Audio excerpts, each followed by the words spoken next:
तर परत एकदा नमस्कार आहे. नमस्कार ताईंनो आणि जे माझ्या मैत्रिणी आहेत त्यांना गोड शुभेच्छा. आणि मी एकदा परत रेसिपी दुसरी करते आहे आणि त्या रेसिपीचे नाव आहे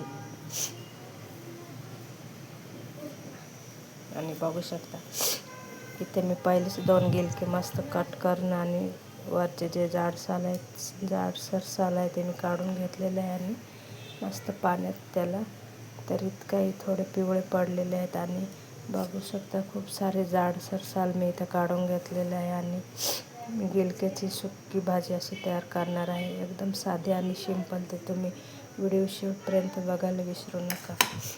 आणि हा गिलका आहे तर मी असा सुकलेला आहे पण मी त्याचे वरचे साल जाडसर काढून घेतलेला आहे आणि व्हिडिओ शेवटपर्यंत कंटिन्यू बघायला विसरू नका. तर आता मी जी कढई भेंडी केलेली होती सकाळच्या व्हिडिओमध्ये ती भेंडी मी आता काढून घेणार आहे एका डिशमध्ये.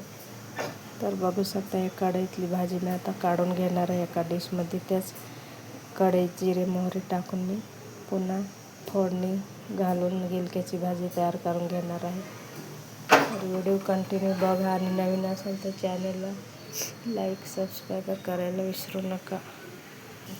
तर इथे बघू शकता मी गिलके मस्तपैकी एका चाळणीमध्ये कटिंग केलेले गिलके ते मी एका चाळणीत काढून घेतलेले आहे. नेतरून घेणार आहे बघा पाणी मस्तपैकी आणि स्वच्छ धुवून घेतलेलं आहे. आता मी कढईत 2 चमच तेल टाकून घेणार आहे. व्हिडिओ शेवटपर्यंत बघायला विसरू नका. नवीन असे चॅनल सबस्क्राईब करा आणि लाईक करा, कमेंट करा आणि व्हिडिओ बघायचा स्किप न करता. आवडले असेल तर एक लाईक आणि एक सबस्क्राईबर करा आणि शेअर करा जेणेकरून व्हिडिओ बघायला मिळेल मैत्रिणी. तर बघू शकता तेल तापून झालेले आहे आणि कढई मी ती भेंडी केलेली तिथेच परत कढई ठेवून घेतलेली. असं काही नाही का खराब कढई असं. आणि मी त्याच कढईत परत तेल टाकून गिलक्याची फ्राय भाजी करून घेणार आहे.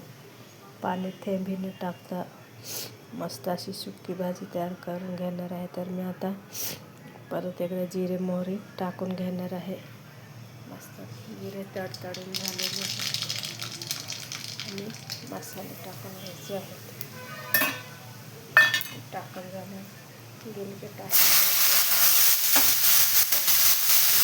मसाला परतून घ्यायचा आहे असं मस्तपैकी परतून घ्यायचं पूर्ण. परतून झालं 5 मिनटं कमी गॅसवर झाकण ठेवून घ्यायचं आहे. आणि परत एकदा मी त्याच्यावर झाकण ठेवून घेणार आहे मस्तपैकी असं 5 मिनटं कमी गॅस करून झाकण. पाण्याचा थेंबही न टाकता गिलक्याची अशी मस्त भाजी तयार करून घ्यायची आहे. तर परत एकदा आपण झाकण काढून बघूया भाजी कशी झालेली आहे. तर इथं मस्तपैकी गिलक्याला मस्त असं सुटसुटीत पाणी सुटलेलं आहे कारण आपण थोडीशी नेतरून घेतलेली तरीसुद्धा त्याच्यात पाणी सोडून घेतलेलं आहे. आणि